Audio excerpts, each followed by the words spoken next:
जर सरकारने कुठे धरण बांधलं, सरकारची जबाबदारी आहे धरणग्रस्त जे पीडित लोक असतात त्यांचं पुनर्वसन करणं. आता यांच्या गावाला ते धरण बांधलेलं आहे, कोणतं? हातनूरचं.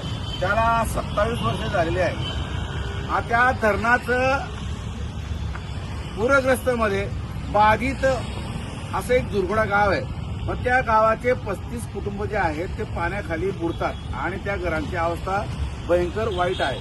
तर या अशा लोकांचं पुनर्वसन करणं खूप गरजेचं आहे आणि ही सरकारची जबाबदारी आहे आणि सरकार करत नाही. म्हणजे काय आहे, याचा अर्थ असा आहे की यांनी धरणं बांधायची आणि त्या धरणाच्या पाण्याखाली बुडणारी माणसं मरू द्यायची असं मला दिसतं. आता या जळगाव जिल्ह्यामध्ये रावेर तालुक्यात तिथले आमदार आहेत अमोल जावळे, भाजपचे. त्यांचे वडील पण होते हरिभाऊ जावळे आणि त्यांचं सरकार महाराष्ट्रात आहे, त्यांचं सरकार भारतात केंद्रात आहे आणि अमोल जावळेंची ही जबाबदारी आहे की या लोकांचं पुनर्वसन पूर्ण करून देणे. पण त्या अमोल जावळे जर समजा याकडे लक्ष देत नसतील तर याचा अर्थ अमोल जावळे आमदार बनण्याच्या लायकीचे नाही. मी या लोकांना विचारलं, अरे बापा तुम्ही विधानसभेला मतदान कोणाला दिलं? त्यांनी सांगितलं आम्ही अमोल जावळेला दिले, भाजपाला दिलं. म्हणे का बरं? भाजपा लोक प्रामाणिक आहेत बुवा असा आमचा समज आहे. आता यांचा समज आहे पण तो समज गैरसमज झाला आणि आता निघाला की अमोल जावळे यांना काहीही मदत करायला तयार नाही. ज्याप्रमाणे इथले हे जे लोक जे आहेत दुर्गड्याचे, हे मुद्दाम जीएस ग्राउंडवर त्या गिरीश महाजनच्या कार्यालयासमोर उपोषण करतायत. गिरीश महाजनच्या कार्यालय समोरच आहे आणि गिरीश महाजन जलसंपदा मंत्री आहे. तर जलसंपदा खात्याचा पैसा निधी या धरणग्रस्त लोकांच्या पुरवण्यासाठी वापरला जात असतो. आता मी त्याच्यानंतर कलेक्टरला बोललो, मोर साहेबांना.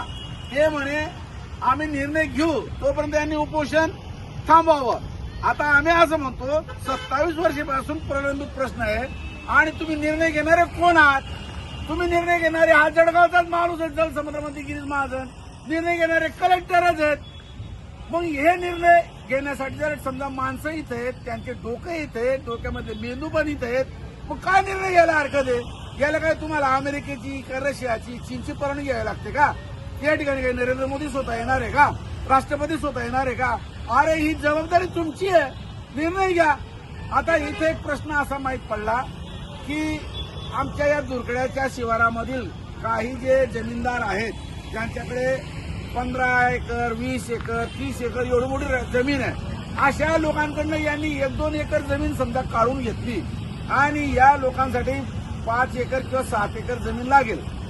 तेवढ्या जागेवर यांचं पुनर्वसन होऊ शकतं. काय हरकत आहे?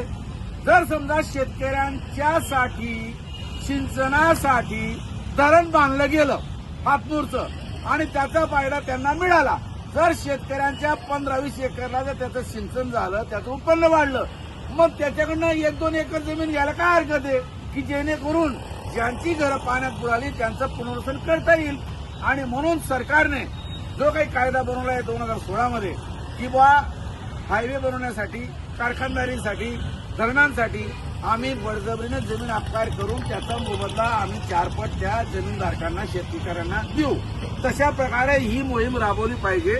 जर समजा त्या शेतकऱ्यांना 4 पट मोबदला कमी वाटत असेल, जमिनीचा प्रत चांगली असेल तर त्यांना मोबदला वाढवून द्या. एवी तेवी तुम्हाला ही कारवाई पूर्ण करायची आहे. म्हणून या ठिकाणी जलसंपदा मंत्री गिरीश महाजन यांची पूर्ण जबाबदारी आहे. तुम्ही 1-2 कामं बाजूला ठेवा आणि या लोकांचे प्रश्न तुम्ही सोडवले पाहिजे. जर तुम्ही सोडत नसाल तर तुम्ही मंत्री बनले काय यार? तो अमोल जावळे बी काहीच कामाचा नाही आणि तो गिरीश महाजन बी काहीच कामाचा नाही. मग या लोकांना निवडून द्यायचं तरी कशाला? या लोकांनी भाजपला मतदान केलं, त्या अमोल जावळेला त्याचा पक्षपात करीत आहे की आम्ही चुकीच्या लोकांना मतदान करून आमदार निवडून आणलं आणि तो आमदार जर आमची दखल घेत नाही तर आम्हाला अमोल जावळे काय कामाचा? आमचा जो गिरीश महाजन आमची दखल घेत नाही मग तो मंत्री बनून काय कामाचा? ही वाईट परिस्थिती आहे. म्हणून नागरिक बांधवांनो, तुम्ही आता शेतकऱ्यांना सावध राहा. जो तुमच्या हिताचं रक्षण करेल त्याच माणसाला तुम्ही आमदार किंवा खासदार निवडून दिलं पाहिजे. या ठिकाणी खासदार रक्षा खडसे सुद्धा त्यांनी आलं पाहिजे. माझ्या मतदारसंघातील लोक जर उपोषण करीत आहेत तर आपल्याला जेवण जायला नको, आपल्याला चहा पाणी जायला नको, आपण ते घ्यायला नको. त्यांनी सुद्धा ही जबाबदारी ठेवली पाहिजे. माझा मतदार जर समजा रावेर तालुक्यातील धुरखेडाचा जळगावच्या जीएस ग्राउंडवर उपोषण करीत आहेत, या बाया माणसं असे बसले आहेत, तर अमोल जावडे आणि रक्षा खडसे यांची जबाबदारी आहे की इथं या लढ्यामध्ये यांना मदत करणे आणि गिरीश महाजनला वाकून घेणे. हा निधी जो द्यायचा आहे, हा काय गिरीश महाजनची शेती का बंगला का अमोल जावडेची शेती का घरदार बंगला किंवा त्या रक्षा खडसेचे घरदार किंवा बंगला विकून थोडी द्यायची. अरे हा सरकारचा निधी आहे, हा तुमच्याकडे जमा होतो. मग तुम्ही तो निधी देऊन जमिनी खरेदी करा आणि या लोकांना त्या ठिकाणी पुनर्वसनासाठी जागा द्या आणि घरं बांधण्याचा पण त्यांना तो निधी दिला पाहिजे असं माझं म्हणणं आहे. आता कुंभमेळ्यासाठी 35,000 कोटी खर्च करताय, तिथे काय गरज एवढा पैसा खर्च करण्याची? त्याच्यातले 2-4 हजार कोटी इकडे काढा आणि माझ्या जळगाव जिल्ह्याचं पुनर्वसन पूर्ण करा. असे प्रश्न आपल्या जळगाव जिल्ह्यामध्ये आहेत. आंबणे तालुक्यात पण आहेत त्या पारस धरणाचे आणि या तालुक्यांमध्ये एक हातनूर धरणाचे. आणि गिरीश महाजन आमचा पुनर्वसनचा काम करत नाही, कारण जलसंपदा मंत्री ती आहेत आणि निधी जलसंपदाचा असतो. म्हणून आमचा सगळ्यात मोठा जो ब्लेम आहे तो गिरीश महाजनवर आहे, कारण ही जबाबदारी गिरीश महाजनची आहे.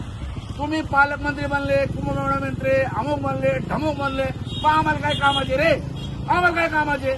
म्हणून गिरीश महाजनला मी सांगतो, गिरीश महाजन तुम्ही नाशिकचे 1 दिवस दौरा कमी करा, पहिले या लोकांचा प्रश्न सोडवा, त्यांच्यासाठी निधी मंजूर करा आणि त्यांना पत्र द्या. या लोकांना उपोषण करण्याची काही हौस नाही. म्हणून माझा असं एक सरकारने जबाबदारी पार पाडावी आणि अमोल जावडेने, ही रक्षा खडसेने आणि गिरीश महाजन यांची ही जबाबदारी आहे.